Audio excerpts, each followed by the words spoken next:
I'm just curious if you have anything to say to Putin. He wants to restore the Russian Empire. Are most Russians for the war or against it? The main reason, of course, money. Demon-possessed people. He wasn't allowed to have actual soldiers, and so he gets the convicts. You are the main problem. It was clear for me that Russia violated the basic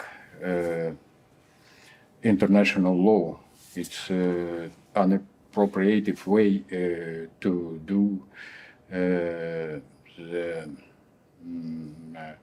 to treat with another country.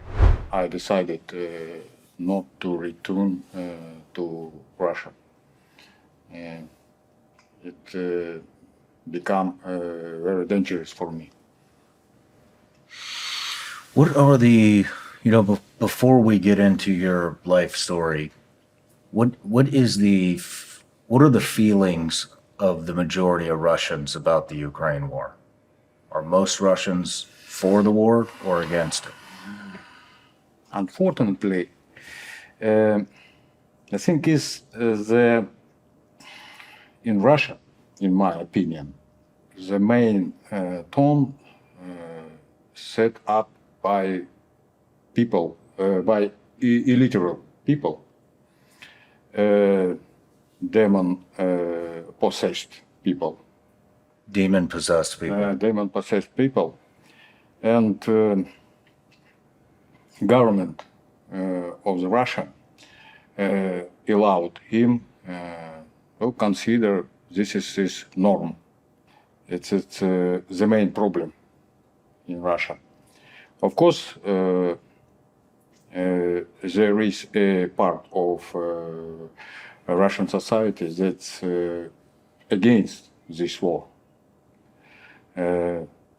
This is most responsible and intelligent people, but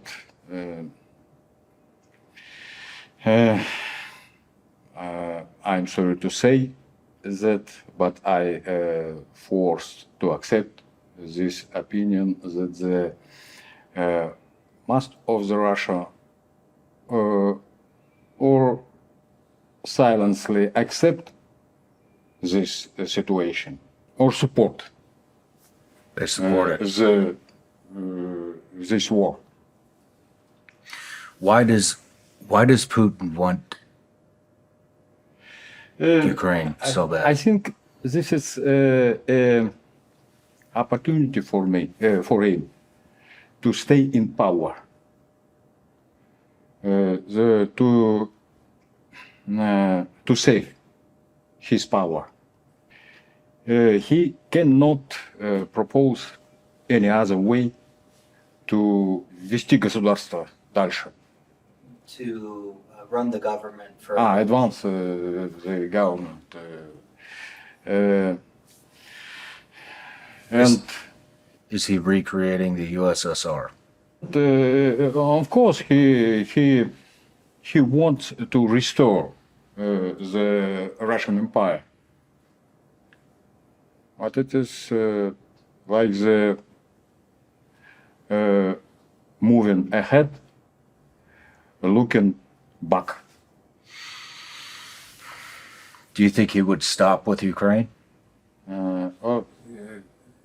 Where would he go after Ukraine? Moving further. There is Lithuania, Latvia, Estonia, and maybe even Poland. Wow. Poland was a part of the Russian Empire. So it doesn't stop with Ukraine. When Putin makes a decision to launch the full-scale war in Ukraine in February 2022, he gives, the planning of it over to the General Staff in the Ministry of Defense, and they want nothing to do with Prigozhin. And so their thinking at the time is that this is going to be a quick, easy victory, and we can do it kind of in their mind by the book without having to use guys like Prigozhin. And so in the initial month or so of the invasion, Wagner is actually left out. And Prigozhin is pissed about it. He's calling up the guys in the GRU, trying to figure out why his guys aren't in it, and then trying to get his guys into it. And meanwhile, the very quick operation to take Kiev does not go as planned, and the Russian military is suffering setbacks. I'm just curious if you have anything to say to Putin. Что-нибудь сказать Путину?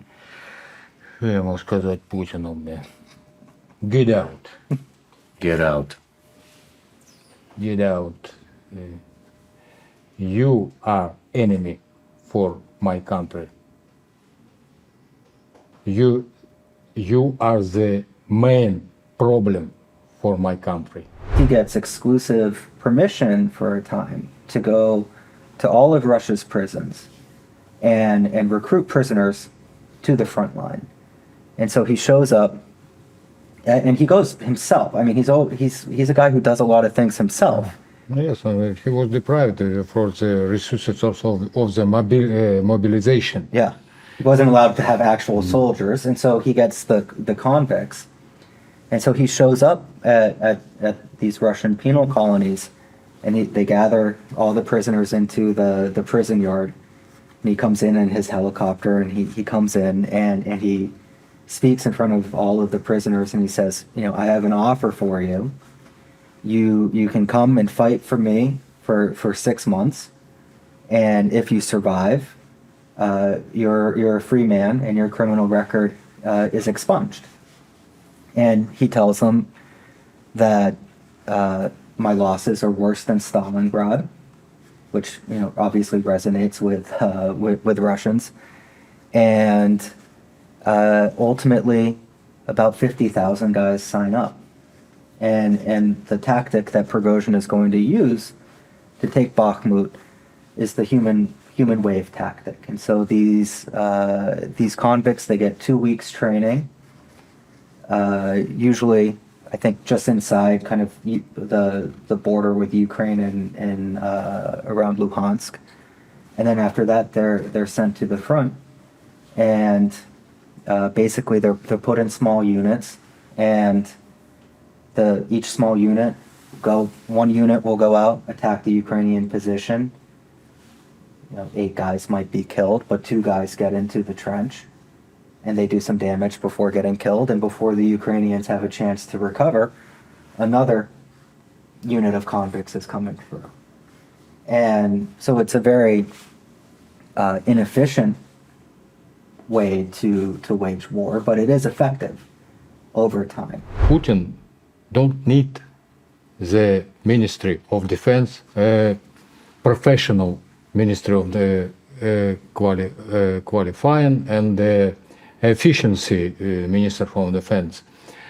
He need a close alliance, supporter. Yeah. And Because the Minister of when Defense is Prigozhin not realized, a soldier himself.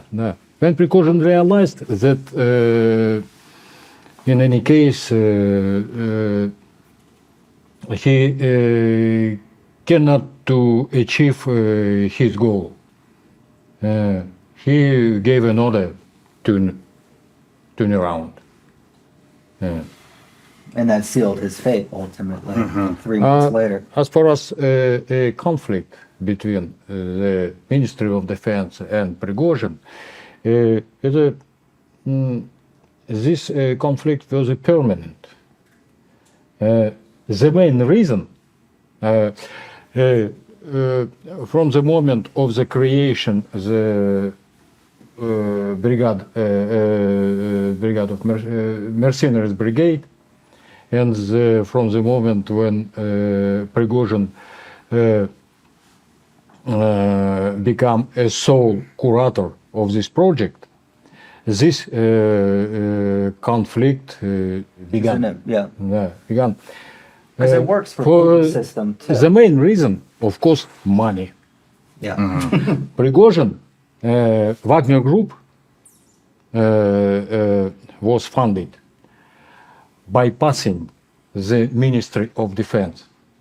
And Shoigu was deprived from the opportunity to use this money for to profit from this flow of the money.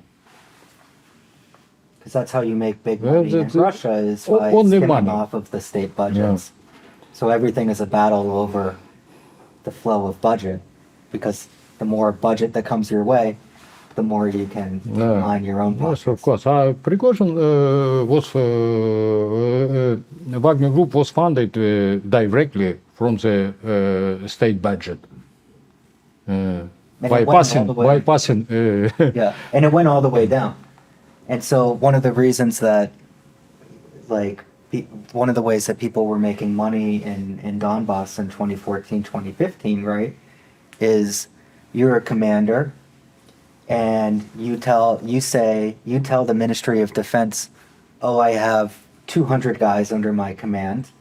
The Ministry of Defense pays your salaries, but you actually have 150 or 125 guys under your command. So Not the case in the term of the Prigozhin. Prigozhin don't act He was at a in bigger this way. level. It's some мелкие мошенники. the small money, that's small money laundering though. Да. Вот. Wagner was a way for Prigozhin to overcome his status as, you know, an ex-con and try to show his worth to eventually join Putin's inner circle. And he was never really able to do it. But so when he died, it was relatively easy for the Ministry of Defense in places like Syria or Libya just to have guys sign new contracts and to take over.